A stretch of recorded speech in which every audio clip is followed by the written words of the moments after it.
దేవుని బాహువు చాచింది నీ కోసమే,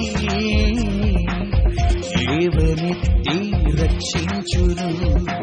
దేవుని బాహువు చాచింది నీ కోసమే, ఆదరించి ఆశ్రయమిచ్చు. హల్లెలూయా హల్లెలూయా నా దేవదేవునికే. హల్లెలూయా హల్లెలూయా నా దేవుని బాహువుకే. హల్లెలూయా హల్లెలూయా నా దేవదేవునికే. హల్లెలూయా హల్లెలూయా నా దేవుని బాహువుకే. నా దేవుని బాహువుకే. నా దేవుని బాహువుకే.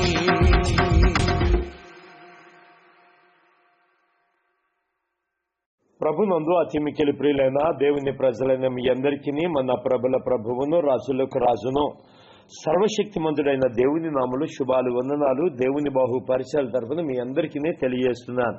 సర్వోన్నతుడును సర్వకృపానిధి దేవాతి దేవుని యొక్క కృప కాపుదల క్షేమం మీకును మీ అనుదిన కార్యక్రమాలకు తోడయుండి అన్ని విషయాలలో ప్రభు క్షేమం విస్తరింపజేసి మిమ్మల్ని బలపరచును గాక. విశ్వాసములో భక్తిలో పరిశుద్ధతలో ప్రభు మిమ్మల్ని స్థిరపరచును గాక. ఆమేన్. ప్రియమైన దేవుని వల్ల ప్రభు గత కాలమంతా మనల్ని కాచి కాపాడి సంరక్షించి మనందరి బ్రతుకులో నూతనమైన రోజును ప్రభు మనకు అనుగ్రహింపజేసి ఉన్నారు. ఇక మరి ఉదయకాల్సలు అనగా సెప్టెంబర్ నెల 3వ తారీఖు బుధవారం దినమున ప్రభు యొక్క కృప మనకు తోడయండి అనుదిన మేలుతో తృప్తిపరచును గాక. ఆయన అనుగ్రహించిన నూతనమైన రోజులు ఆయన మనకు అనుగ్రహిస్తున్న అనుదిన ఆహారము పరిశుద్ధ గ్రంథములో నుండి కీర్తన గ్రంథము 138వ కీర్తన 8వ వచనం చదువుదా. కీర్తన గ్రంథము 138వ కీర్తన 8వ వచనంలో భక్తుడైన దావీదు తెలియజేసిన విశ్వాసముతో కూడిన మాట ఏమని?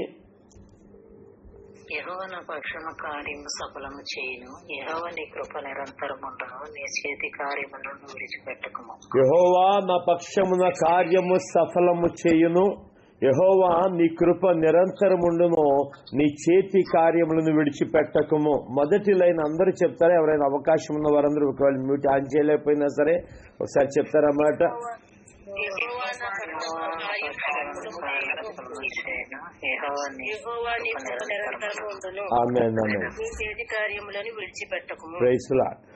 దేవుని యొక్క కార్యాలు మనము వివరించలేం. దేవుని కార్యాలు మనము గమనించలేం. దేవుని కార్యాలు మనం గ్రహించలేం. దేవుని కార్యాలు చాలా అద్భుతమైనవి. దేవుని కార్యాలు చాలా శ్రేష్టమైనవి. దేవుని కార్యాలు భీకరమైనవి. దేవుని కార్యాలు గొప్పవి. అయితే ప్రభునందు ప్రియమైన దేవుని వలన ఒక వ్యక్తి దేవుని యందు విశ్వాసం ఉంచితే, ఒక వ్యక్తి దేవుని యందు నమ్మిక కలిగి ఉంటే, ఆ వ్యక్తి తను కలిగిన ఆ యొక్క ప్రతి ఒక్క పనిని ఏదైతే చేయాలనుకుంటాడో, ప్రతి ఒక్కరూ కొన్ని ఉద్దేశాలు కలిగి ఉంటారు, కొన్ని ప్రణాళికలు కలిగి ఉంటారు, కొన్ని ఆలోచనలు కలిగి ఉండి ఆలోచనలు ఎలా నెరవేర్చుకోవాలో చాలా మందికి తెలియదు. సఫలము చేయటం కూడా తెలియదు. ఎందుకంటే ఆలోచిస్తారు కానీ ఆలోచన సాకారం అవటం సాధ్యము కాదు. అయితే ఇక్కడ దావీదు తెలియజేస్తున్న చక్కటి మాట విశ్వాసముతో ఏమిటి అని కనుక ఆలోచన చేస్తే, యెహోవా నా పక్షము కార్యము సఫలము చేయును అంటున్నారు. ఏ కార్యమును దేవుడు సఫలము చేస్తాడు. ఏ కార్యము దావీదు ఎక్స్పెక్ట్ చేస్తున్నాడు అంటే ఊహిస్తున్నాడు. ఈ కార్యం అయితే బాగుంటది కదా అని. మనం కూడా అంతే కదా, కొన్ని పనులు ఉంటాయి, ఇది ఈజీగా అయిపోద్ది కానీ ఇది కష్టం. ఈ పని లేకపోతే ఈ కార్యము ఎవరైతే సఫలపరుస్తారు, ఎవరు అంత శక్తి కలిగిన వారుగా ఉంటారు అని చెప్పేసి మనం పలు విధాలా ఆలోచిస్తూ ఉంటాం. దావీదు విషయంలో కూడా దేవుడు ఎన్నో కార్యాలు సఫలపరిచాడు. ఒకటి కాదు, రెండు కాదు, ఎన్నో కార్యాలు సఫలపరిచారు. దావీదు విషయంలో దేవుడు చేసిన కార్యాలను బట్టి దావీదు కూడా దేవునికి కృతజ్ఞతాస్తుతులు చెల్లించాడు. ఈ యొక్క కీర్తనలో కూడా దావీదు దేవునికి ఏం చెల్లించాడంటే అండి, కృతజ్ఞతాస్తుతులు చెల్లించాడట. చదువుదామా 138వ కీర్తన మొదటి 2 వచనాలు కనుక చూసినట్లయితే, మొదటి 3 వచనాలు చదువుదాం. మొదటి 3 వచనాలు చదువుదాం. నా పూర్ణ హృదయంతో నీకు కృతజ్ఞతాస్తుతులు చెల్లించుచున్నాను. దేవతల ఎదుట నిన్ను కీర్తించి చెల్లించదను. నీ పరిశుద్ధాలయం తట్టు నేను నమస్కారము చేయుచున్నాను. నీ నామంతటి కంటే నీవు ఇచ్చిన వాక్యమును నీవు గొప్ప చేసి ఉన్నావు. నీ కృపా సత్యములను బట్టి నీ నామమునకు కృతజ్ఞతాస్తుతులు నేను చెల్లించెదను. నేను మొరపెట్టిన దినమున నీవు నాకు ఉత్తరం ఇచ్చితివి. నా ప్రాణంలో త్రాణ పుట్టించి నన్ను ధైర్యపరిచితివి. కొన్ని సార్లు అండి మన ప్రాణంలో ఏం కలుగుతుందంటే ఆశ చచ్చిపోద్ది. ఇంకెందుకులే, ఈ ప్రాణానికి జరగని కార్యాలు చాలా ఉన్నాయి. ఈ యొక్క భూలోకంలో మనం ఉన్నాము, ఏదో ఆశ పెట్టుకుంటాం, ఆశ నెరవేరదు. ఏదో జరగాలనుకుంటాం, జరగదు. ఏదో అవ్వాలనుకుంటాం, అవ్వదు. ఎలాగ పరిస్థితులు అని చెప్పేసి కొన్నిసార్లు మనం ప్రాణంలో ఏం చేస్తామో తెలుసా, కృంగిపోతా ఉంటాం. ఆ కృంగిపోయే అనుభవంలో చాలాసార్లు కూడా ప్రాణంలో నెమ్మది లేకుండా చేసుకుంటా ఉంటాం. కానీ ఇక్కడ భక్తుడు దేవునికి కృతజ్ఞతాస్తుతులు చెల్లిస్తున్నాడు. ఆ కృతజ్ఞతాస్తుతులు చెల్లించడంతో పాటుగా ఆయన అంటాడట, మొర్ర పెట్టాడట. ఆ మొర్ర పెట్టిన దగ్గరని మొర్రపెట్టిన దినమున దేవుని దగ్గర నుంచి ఏం పొందుకున్నాడంటే చక్కటి ఉత్తరం పొందుకోవటమే కాకుండా ప్రాణంలో త్రాణ పుట్టించి నన్ను ధైర్యపరిచితివి అంటున్నాడు. ఇది ఎవరికి అవసరం అండి?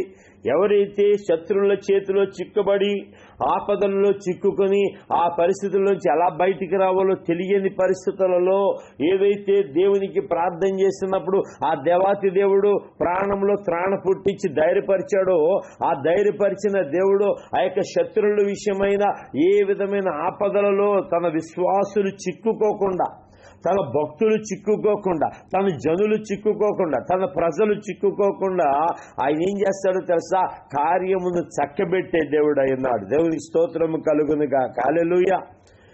ప్రభునందు ప్రియులరా, విశ్వాసులు దేవుని యొక్క ప్రత్యేకమైన పని. విశ్వాసులు ఎవరు సృష్టించుకున్నారండి? దేవుడే కదా.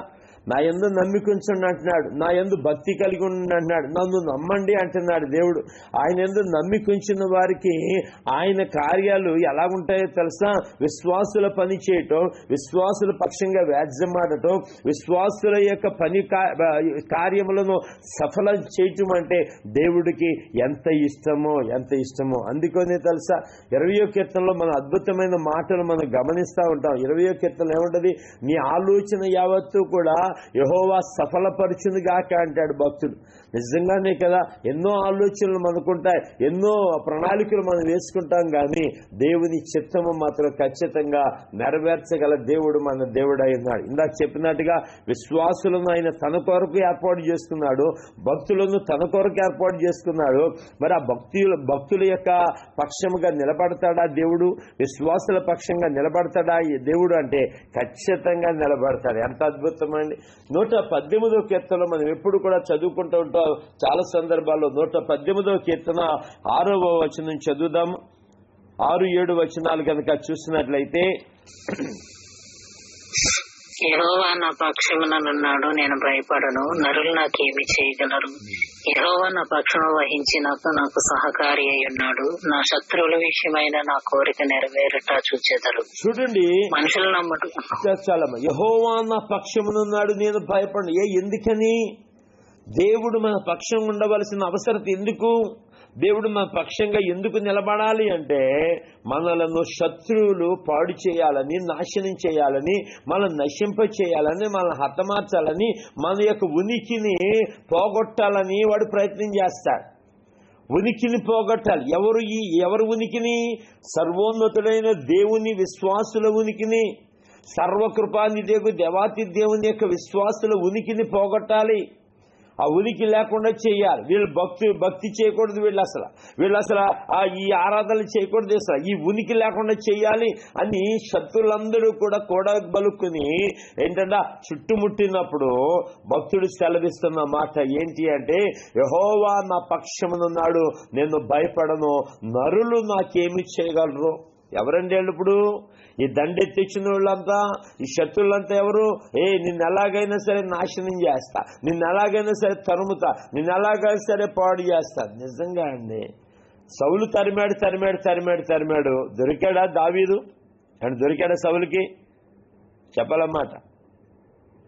దొరకలేదు. అబ్షాలోము తరిమాడు. అబ్షాలోముకు దొరికాడా దావీదు? దొరకలేదు. ఫిలిస్తీన్లు తరిమారు.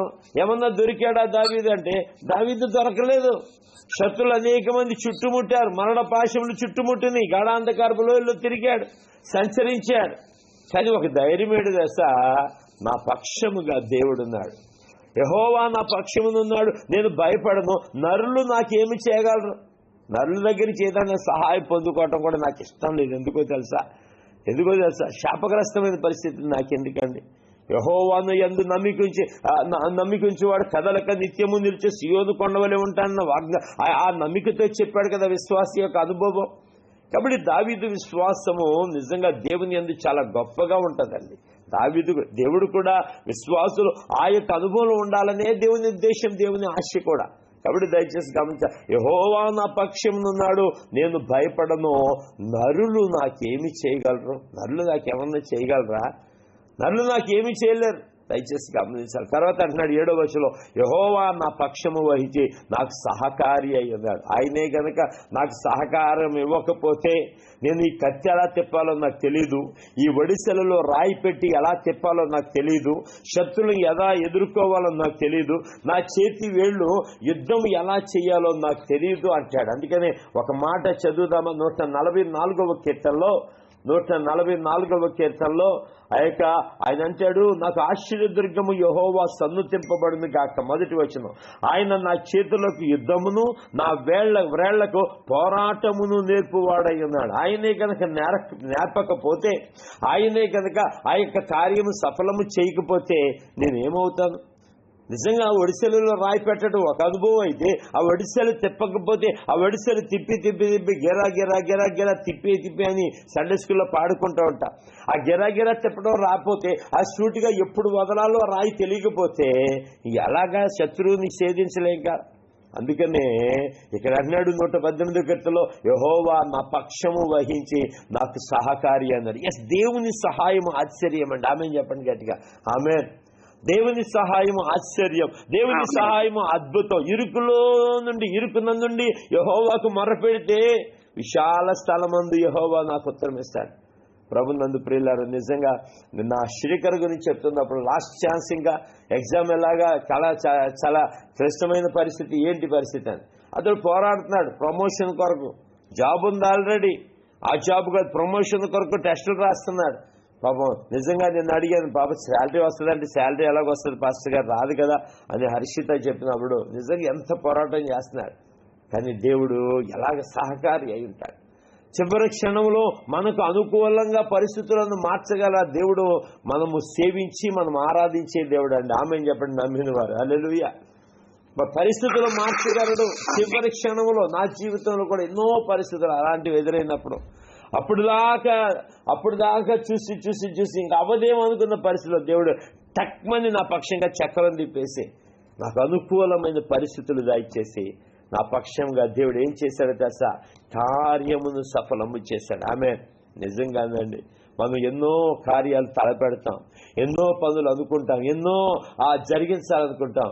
కానీ అది నీ చిత్తం, నా చిత్తం కాదు, దేవుని చిత్తం. నువ్వు ఎవరి చేతిలో ఉన్నావు? దేవుని చేతిలో ఉన్నావు. నువ్వు ఎవరి విశ్వాసివి? దేవుని విశ్వాసివి. నువ్వు ఎవరికి భక్తి చేస్తున్నావు? సర్వోన్నతుడైన దేవునికి భక్తి చేస్తున్నావు అండి. అలాంటి దేవునికి భక్తి చేసినప్పుడు ఆ దేవుడు తన భక్తులను, తన విశ్వాసులను మర్చిపోతాడా? తను ఆరాధించే వారిని మర్చిపోతాడా? తను సేవించే వారిని మర్చిపోతాడా? అస్సలు మర్చిపోడు ఆయన. అందుకనే కదా 115వ కీర్తనలు అంటాడు, చూడకుండా చెప్పచ్చు, యెహోవా మమ్మల్ని మర్చిపోలేదు, ఆయన మమ్మను ఆశీర్వదించును. ఆయన మమ్మల్ని మర్చిపోలేదు. నిజంగా రాత్రి ఎలీషా గారు చెబుతూ ఒక గ్రంథంలో రాస్తాడట. ఏ గ్రంథం అండి అది? ఏ గ్రంథం? జ్ఞాపకార్థ గ్రంథం. మర్చిపోక జ్ఞాపకార్థ గ్రంథం. Praise the Lord. ఎన్నో గ్రంథాలు ఉన్నాయండి, గ్రంథాలు ఉన్నాయి. ఒకసారి చెప్పాలనుకుంటున్నాను కానీ మర్చిపోతున్నాను, ఎందుకంటే ప్రభు ఆలోచించట్లేదు. చాలా గ్రంథాలు ఉన్నాయి. జ్ఞాపకార్థక గ్రంథం. ఆ జ్ఞాపకార్థక గ్రంథంలో పెట్టుకుంటే అది జ్ఞాపకం చేసి, అయ్యో ఈ కార్యం చేయలేదే వెళ్ళేళ్ళ, అయ్యో ఇది ఆలోచిస్తున్నారు వీళ్ళు, ఈ పని తలపెడుతున్నారు వీళ్ళు, ఇది జరిగించాలని చూస్తున్నారయ్యా, ఎలాగా అని ఆయన ఆలోచిస్తున్నారు. ఆయన జ్ఞాపకార్థ గ్రంథంలో రాసుకునేది నెరవేర్చడానికి ఆయన ఇష్టపడుతున్నాడు. ఈరోజు దేవాతి దేవుడు మనకి సహకారిగా ఉండటానికి ఇష్టపడుతున్నాడు, మన పక్షముగా కార్యం సఫలం చేయటానికి ఇష్టపడు. భక్తుడు ఎందుకని ఇంత విశ్వాసంతో చెప్పగలుగుతున్నాడు ఆ మాట అంటే, ఆయన కార్యాలు గొప్పవి, యెహోవా కార్యాలు గొప్పవి. ఆ గొప్పవైన కార్యాలు మనం చేసుకోవాలంటే మన వల్ల కాదండి, మన వల్ల కాదు. అందుకని శత్రువులు చుట్టుముట్టినా ఎందుకని ధైర్యంగా ఉండగలుగుతాడు దేవుడు? నా బలము దేవుడే అంటాడు, నా బలము యెహోవాయే అంటాడు భక్తుడు. ఎందుకంటాడు తెలుసా? దేవుడే ఏ పనైనా సరే సఫలం చేయాలి. నేనంటాను, నీవు ఎన్నో ఆలోచనలు ఉండొచ్చు, ఎన్నో కార్యాలు జరిగించాలని తపన ఉండొచ్చు, దేవునికి అప్పగిస్తున్నావా? అందువసరాలు దేవునికి అప్పగించుకోగలుగుతున్నావా? దేవుని సహాయం కొరకు అర్థించగలుగుతున్నావా? దేవుడు నా పక్షం ఉన్నాడు, నేను భయపడను అని నువ్వు చెప్పగలుగుతున్నావా? మనుషులు నమ్ముకుంటే ఏమొస్తుందండి? నరులు మనకి ఏమన్నా చేయగలరా అంటే ఎంతవరకు చేయగలరు? అసలు అది కూడా చేయలేరు. కానీ దేవుడు చేసేది కార్యాలు ఎలా ఉంటాయి తెలుసా? ఆశ్చర్యకరమైన కార్యాలు, అద్భుతకరమైన కార్యాలు. ఎవరి ద్వారా జరిగిస్తాడు? ఇంకొక మనిషి ద్వారానే జరిగిస్తాడు దేవుడు, ఇంకొకరి ద్వారానే జరిగిస్తాడు దేవుడు. ఆకాశం నుండి ఏ విసిరేయుడు పైకి కిందకి, దయచేసి గమనించాడు. ఆయన ఎవరిని రేపుతాడో, ఎవరిని బలపరుస్తాడో, ఎవరిని పురుగొల్పుతాడో వారి ద్వారా నీకు సహాయము దొరుకుతుంది, వారి ద్వారా నువ్వు బలపరచబడతావు, వారి ద్వారా నీ కార్యం సఫలమవుతుంది, వారి ద్వారా నీ పని జరిగించుకుని నువ్వు పూర్ణ హృదయముతో దేవునికి కృతజ్ఞతాస్తుతులు చెల్లించే చక్కటి భాగ్యము దేవుడు నీకు అనుగ్రహిస్తాడు. ఆమేన్. అందుకనే ఎవరు ధన్యులయ్యా అంటే, ఎవరు ధన్యులండి? 146వ కీర్తనలో ఎవరు ధన్యుడు అంటాడు తెలుసా? 146వ కీర్తన 5వ వచనంలో ఎవరు ధన్యులండి? చదువుదాం త్వరగా. కాదు ఎవనికి యాకోబు దేవుడు సహాయుడగునో, 146వ కీర్తన 5వ వచనంలో ఎవనికి యాకోబు దేవుడు సహాయుడగునో, ఎవడు తన దేవుడైన యెహోవా మీద ఆశ పెట్టుకుందునో వాడు ధన్యుడు. ఈరోజు ఎవరి మీద ఆశ పెట్టుకుందాం? మన కార్యం సఫలమవటానికి, మన పక్షంగా ఎవరైనా సరే పని జరిగించడానికి ఎవరి మీద ఆశ పెట్టుకుందాం? ఎంత విశ్వాసంతో చెప్తున్నాడు తెలుసా? ఎవనికి యాకోబు దేవుడు సహాయుడగునో. ఎస్, యాకోబు దేవుని సహాయం సామాన్యమైనదా అండి? యాకోబు దేవుని సహాయం సామాన్యమైనదా? మత్సల గొర్రెలు కావాలంటే మత్సల గొర్రెలే పుట్టినాయి, మత్సలు గొర్రెలు లేని చోట మత్సల గొర్రెలు పుట్టించాడండి యాకోబు. ఎవరి వల్ల? యాకోబు వల్ల కాదు, యాకోబు దేవుని సహాయం వల్ల. ఆమె చెప్దాం గట్టిగా, ఆమె. విజయం సాధించాడు లాబాను. ప్రతి పరీక్షకు యాకోబు విజయం సాధించాడు. ఎవరిని నమ్ముకున్నాడు తెలుసా? యాకోబు, నువ్వు యాకోబు కాదయ్యా, నువ్వు ఇశ్రాయేలు అని చెప్పిన దేవుని మాటను బట్టి. ఎవనికి యాకోబు దేవుడు సహాయకుడు, నిజంగా ఆ దేవుడే కనుక యాకోబు సహాయం చేయకపోతే విజయం సాధించేవాడా? మోసపుచ్చుతున్న ఆ లాబాను చేతిలోంచి విడిపించబడగలిగేవాడా?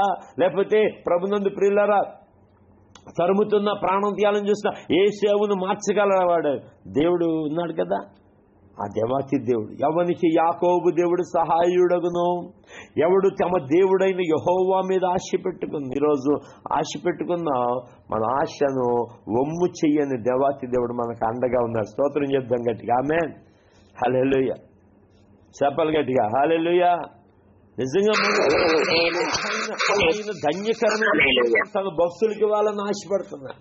ధన్యకరమైన జీవితం తన యందు విశ్వాసం ఉంచిన వారికి ఇవ్వాలని దేవుడు ఆశపడుతున్నాడు. ఆశపడిన దేవాతి దేవుడు ఆశను నెరవేరుస్తాడా అంటే ఖచ్చితంగా నెరవేరుస్తాడు. యెహోవా నా పక్షమున కార్యము సఫలము చేయను. విశ్వాసం ఉందా మీకు దేవుని మీద? ఆయన కార్యాలు జరిగిస్తాడండి. ఆయన ఎందుకు నమ్మిక ఇచ్చిన వారికి ఆయన దూరంగా ఉండే దేవుడు కాదు, ఆయనకి సమీపంగా ఉండే దేవుడు. నీ జీవితాన్ని ఆయన కార్యము చతుర్థి వారికి ధన్యకరంగా చేయటానికి ఆయన ఇష్టపడుతున్నాడు. నువ్వు ఆశ పెట్టుకుంటున్నావా? నువ్వు ఆధారపడుతున్నావా? ఇక్కడ దావీదుకు 138వ కీర్తనలో కొన్ని శ్రమలు వచ్చినాయి, కొన్ని ఆపదలు వచ్చినాయి, కొన్ని శత్రువుల వల్ల భయాలు వచ్చినాయి. మరి ఆపదలలో, శత్రు భయాలలో ఎవరంటే పని చక్క పెట్టేవారు, ఎవరంటే పని ఇది అవుతుంది అని చెప్పేవారు ఎవరు అంటే నిన్ను నన్ను ప్రేమించిన దేవుడే. ఆమేన్. నిన్ను నన్ను ప్రేమించిన దేవుడే, భక్తులను ప్రేమించే దేవుడే, విశ్వాసుల పక్షంగా నిలబడే దేవుడే. ఆ దేవాసి దేవుడు కార్యం సఫలపరిచాడు. దావీదు కార్యం సఫలపరిచాడండి. నిజంగా నీ ఆలోచన యావత్తు సఫలపరచును గాక, నీ ప్రార్థనలు సఫలమవును గాక అంటాడు. ఎందుకు అవ్వాలయ్యా ప్రార్థనలు? నా దేవుడు విననేరకున్నట్లు ఆయన చెవులు మందము కాలేదు, ఆయన వింటాడు నా ప్రార్థన. నా పక్షముగా వహిస్తాడు, నాకు సహకారిగా నిలబడతాడు. శత్రువుల విషయమై కోరిక నెరవేర్చే వరకు నేను చూచేతను. ఎస్, ప్రభు నందు ఏ శత్రువు అయితే పాడైపోవాలి మనం అనుకుంటాడు, ఏ శత్రువు అయితే మనం నాశనం చేయాలనుకుంటాడు, ఆ శత్రువుల మధ్య, ఆ వ్యక్తుల మధ్య, ఆ పరిస్థితుల మధ్య దేవుడు తన కార్యం సఫలింపజేసి నిన్ను సంతోషభరితులుగా చేయగల దేవుడు ఆయన. ఆమె చేద్దాం. ఆమెన్, హల్లెలూయా. సంతోషభరితులుగా చేయగల దేవుడు. ఆయన కృప చేస్తాడా? ఆయన కృప మన ఎళ్ళ హెచ్చుగా, ఎవరి ఎళ్ళ హెచ్చుగా ఉంటుందో తెలుసా? ఆయన యందు భయభక్తులు గల వారి ఎళ్ళ ఆయన కృప హెచ్చుగా ఉంచే దేవుడు అయినాడు. ఈరోజు చేయగలుగుతున్నామా? ఎస్, చేయగలుగుతున్నాం. విశ్వాసం చేద్దాం. భక్తి చేయగలుగుతున్నామా? చేయట్లేదండి, చేయగలుగుతున్నాం. భక్తి నీకు ధైర్యం పుట్టించదా? ఎవరు చెప్తారు ఈ మాట అండి? ఎవరు చెప్తారు? యోబుతో చెప్తారు. ఎబ్దెల్తో నీ భక్తి నీకు ధైర్యం పుట్టించదా? కార్యం సఫలం చేస్తాడని ధైర్యం నీకు లేదా? ఆయన నీ పక్షంగా వ్యాజ్యం ఆడుతాడనే ధైర్యం నీకు లేదా అంటే, అయ్యో ఎందుకు లేదు, ఉంది కనుకే కదా. ఇంకా విశ్వాసం కోల్పోకుండా ఇలా బ్రతికున్నాను, విశ్వాసం కోల్పోకుండా ఇలా బ్రతికున్నానంటే ఏదో ఒక రోజు ఆయన కార్యము సఫలం అవటం నేను చూస్తాను. నా కార్యం ఏదో ఒక రోజు సఫలం అవటం నేను చూస్తాను. నా పని జరిగించే దేవుడు ఉన్నాడని నేను నమ్ముచున్నాను. ఆ కార్యము నేను ఖచ్చితంగా చూస్తాను. ఆ పని నేను ఖచ్చితంగా చూస్తాను. ఎందుకో తెలుసా? నా దేవుడు నన్ను చెయ్యి విడిచిపెట్టాడు. నా దేవుడి మీద నేను ఆనుకున్నాను, ఆ దేవుని మీద ఆశ పెట్టుకున్నాను. ఆ దేవుడు నా జీవితం ధన్యకరంగా చేయటానికి నా కార్యాలు ఏదైతే ఉన్నాయో, నా పనులు ఏదైతే ఉన్నాయో అవి చక్కబడతాడు. జ్ఞాని సొలొమోను కూడా ఇదే చెప్తాడు. ఏం చెప్తాడు తెలుసా? నీ పన్నుల భారం యెహోవా మీద మోపము, అప్పుడు నీ ఉద్దేశాలు ఏమవుతాయండి? సఫలమగును. చెప్పాలన్నమాట. ఏమవుతాయి? సఫలమగును. ఈరోజు మనం ఎన్నో ఫెయిల్యూర్స్ చూస్తూ ఉంటాం. అనుకున్నట్టుగా జరగకపోవచ్చు. ఈ యొక్క లైఫ్లో, ఈ యొక్క జీవన విధానంలో మనకు అనుకున్నట్టుగా జరగకపోవచ్చు. మన ప్రయత్నాలు సఫలం కాకపోవచ్చు, మన యొక్క ఆలోచనలు సఫలం కాకపోవచ్చు, మన ప్రణాళికలు సఫలం కాకపోవచ్చు. ఎస్, నిజమే. కానీ ఎప్పుడైతే నువ్వు దేవుని మీద ఆధారపడతావో, ఎప్పుడైతే యాకోబు దేవుని మీద ఆశ పెట్టుకుంటావో, అప్పుడు దేవాతి దేవుడు నీ వైపు దృష్టి సారించి నీ పక్షంగా నిలబడతాడు. నీ పక్షంగా నిలబడటమే కాకుండా నీకు సహకారిగా ఉంటాడు. నీకు సహకారిగా ఉండటమే కాకుండా నీ పనిని సంపూర్తి చేస్తాడు. ఆమె ఏం చేస్తాడండి? సంపూర్తి చేస్తాడు. దేవుని పని ఏదో అరకొరగా ఉండే పని కాదండి. ఆయన సంపూర్ణుడు అండి. ఆయన సంపూర్ణుడు కనుక ఆయన ఏది చేసినా సంపూర్ణంగా ఆయన చేస్తాడు. ఆయన ఏది చేసినా పూర్తి చేయడానికి ఆయన చేస్తాడు. కానీ మన పక్షంగా మన పనిని ఆయన పూర్తి చేసే దేవుడు అయినారు కనుక ఆ దేవుడికి అప్పగించబడినప్పుడు, ఆ దేవుడికి అప్పగించుకున్నప్పుడు ఆ దేవాతి దేవుడు ఖచ్చితంగా ఆయన తన కార్యము చేత మనలను తృప్తిపరచాడు. ఎవరమండి మనం? ఆయన మనల్ని ఎందుకున్నారు తెలుసా మీకు? చదువుదామా? యెషయా గ్రంథము 43వ అధ్యాయము 6వ వచనం చదువుదాం. యెషయా గ్రంథం 43వ అధ్యాయము 6-7 వచనాలు చదువుదాం. 43వ అధ్యాయము 6-7 వచనాలలో, అప్పగింపమని ఉత్తర దిక్కునకు ఆజ్ఞ ఇచ్చెదను, బిగబట్టవద్దని దక్షిణ దిక్కునకు ఆజ్ఞ ఇచ్చెదను.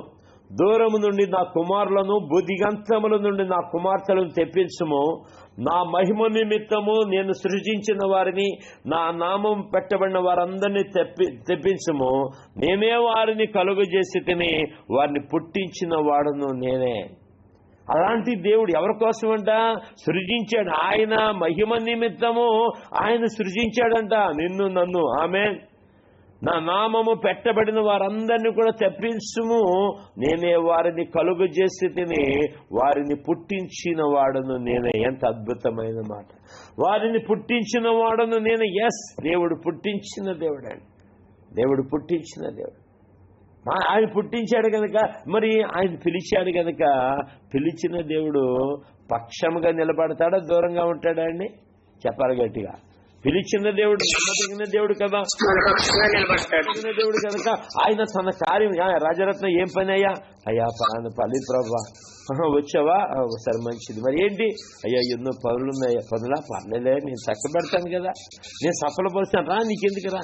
నిజంగా మన పనులైతే, మన కార్యాలైతే ఫెయిల్ అయిపోవచ్చేమో కదా. అందుకని ఈ రోజుల్లో చాలా మంది దేవుని ఆలోచన తీసుకోకుండా, ప్రార్థనాపూర్వకంగా ఒక పని విషయంలో ముందుకు వెళ్లకుండా ఎన్నో రకాలైన చోట్ల పడిపోతున్నారు. సొంత ఆలోచన, సొంత ఆలోచన విధానంలో, అలాగే మనుషుల ఆలోచన విధానంలో, లోకాత్మల యొక్క ఆలోచన విధానంలో వారు వెళ్ళి తీసుకున్న నిర్ణయాలను బట్టి సుఖశాంతులు లేకుండా జీవిస్తున్న వారు ఎంతో మంది ఉన్నారు. సుఖశాంతులు లేవు ఈరోజు అక్కడ జరిగే కార్యాలకు సుఖము లేదు, సంతోషము లేదు. ఎందుకో తెలుసా? అయ్యో, దేవుని చిత్తములో మేము ముందుకు వెళ్ళలేదు. ఎవరి చిత్తములో వెళ్ళలేదు తెలుసా? మా చిత్తములో, మా ఇష్టములో వెళ్ళాం. ప్రభునందు దేవుడు అంటాడు, నేను సృజించాను, నేను వారిని పిలిచాను, రప్పించు భూదిగంతంలో నుండి. నా కుమారులు, నా కుమార్తెలు అయ్యేవాళ్ళు. మరి కుమారుల పక్షంగా, కుమార్తెల పక్షంగా వ్యాజ్యమాడే తండ్రి ఉన్నాడు కదా, సహకారం అందించే తండ్రి ఉన్నాడు కదా, కార్యము సఫలము చేయే తండ్రి ఉన్నాడు కదా. ఆ తండ్రి అయిన దేవుని నామమును బట్టి మనమందరము కూడా సంతోషిస్తూ ఆయన నామమును స్తుతించే వారముగా ఉందుము గాక. ఆమేన్. ఎందుకనండి? మన తండ్రి ఎలాంటి దేవుడు అండి? మన తండ్రి మంచి ఈవులు ఇచ్చే దేవుడు, మన తండ్రి మంచి ఈవులను అనుగ్రహించే దేవుడు అయి ఉన్నాడు. అలాంటి దేవుని యందు, అలాంటి ప్రభునందు విశ్వాసములో కొనసాగుతున్నప్పుడు అదే విశ్వాసం బట్టి దావీదు కార్యమును సఫలము చేయిస్తున్న దేవుడు నీ కార్యము కూడా సఫలం చేస్తాడు. నీ పక్షముగా, దావీదు పక్షముగా నిలబడిన దేవుడు నీ పక్షంగా కూడా నిలబడతాడు. దావీదు పక్షంగా నిలబడిన దేవుడు నీ పక్షముగా కూడా నిలబడి దావీదు కార్యం సఫలం చేశాడే, మరి నీ కార్యం కూడా దేవుడు ఏం చేయగలడో తెలుసా? సఫలము చేయగలడు. స్తోత్రం చేద్దాం గట్టిగా. హల్లెలూయా.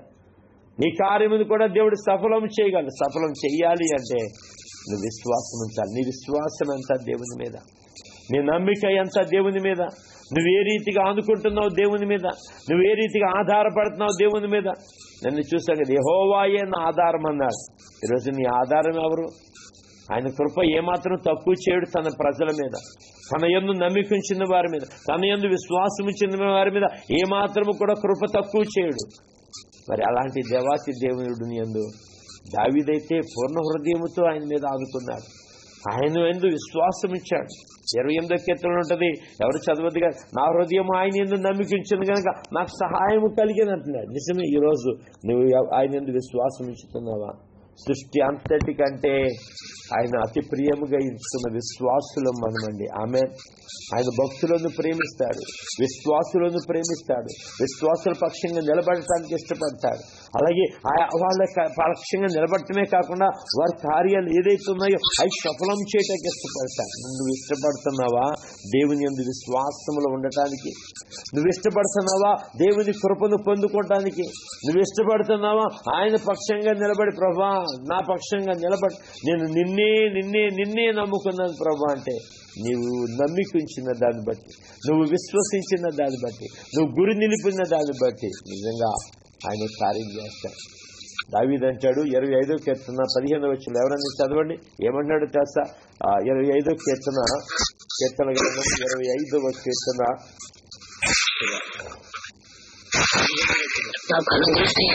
ఎల్లప్పుడూ యెహోవా వైపునకే తిరిగి ఉన్నది, ఆయన నా పాదములను నా కన్ను దృష్టి ఎల్లప్పుడూ కూడా యెహోవా వైపునకే తిరిగి ఉన్నది. ఎంత విశ్వాసమైంది!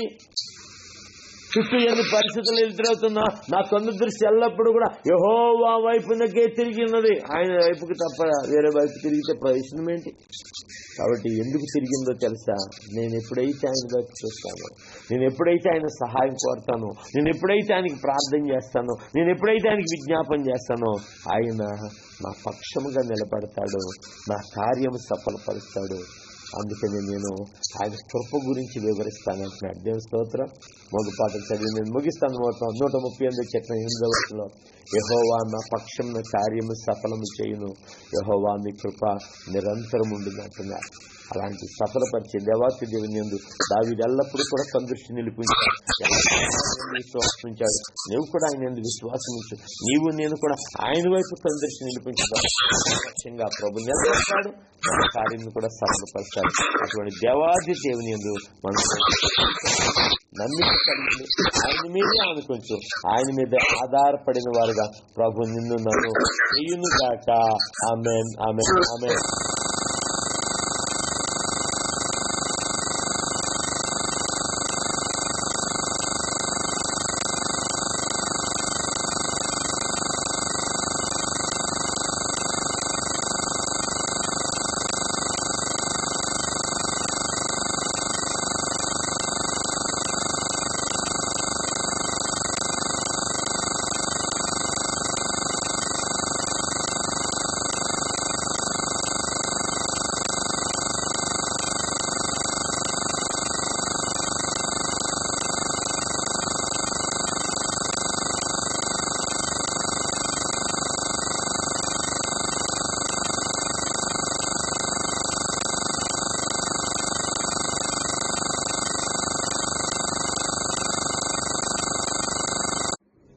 ప్రభునందు ప్రియమైన దేవుని వల్ల ఇంతవరకు దేవుని యొక్క వాక్యం ఉన్నారు కదా, విన్న వాక్యం మీ చేతిలో కార్యం జరిగించింది గాక. మరి ఎంతైతే విశ్వాసంతో దావీదు సెలవిచ్చాడో అదే విశ్వాసంతో మనం కూడా చెప్దాం. మీరు కూడా చెప్పండి, యెహోవా నా కార్యం సఫలం చేయనని. ఖచ్చితంగా నీ కార్యం దేవుడు సఫలపరుస్తాడు. ప్రార్థన చేసుకుందామా?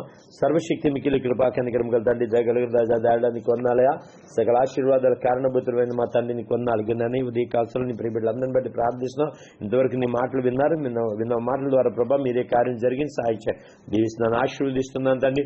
ఏ కార్యం అయితే ప్రభా మీరు నైనా జరిగించుకోవాలని ఆశపడుతున్నారో ప్రభా మీరే వీరి పక్షంగా మీరుండి నడిపించి సహాయము దయచేయమని దయగలిగిన స్వామి దయాళుడైన మా ప్రభా నీకెవరినాలు చెల్లు సమర్పించుకుంటూ ఆశీర్వదిస్తున్నాను, దీవిస్తున్నాను తండ్రి. నీ సహాయం దయచేయండి, నీ కృప దయచేయండి, నీ కనికరముతో నింపి నడిపించుకుని మహిమ పొందుకోమని నాయన ఎవరైతే తండ్రి నాయన ఏ మేలు కొరకు ఎదురు చూస్తున్నారు, ఏ విడుదల కొరకు ఎదురు చూస్తున్నారు, ఏ కార్యం కొరకు నైనా కనిపెడుతున్నారు, ఆ కార్యంను ఆ మేలును మీరు ఆ విడుదలను మీరు అనుగ్రహం చేసి సహాయించండి. చిన్న బిడ్డలు, యవనస్తులు, వృద్ధులు, కన్యలు ప్రతి ఒక్కరిని నీ దయగలిగిన ప్రేమ కలిగిన స్థలకు అప్పగించుకుంటూ చెల్లించుకుంటూ మా ప్రభువును రక్షకుడు నేను యేసునామములో ప్రార్థించి అడిగి వేడుకొంచున్నాము తండ్రి.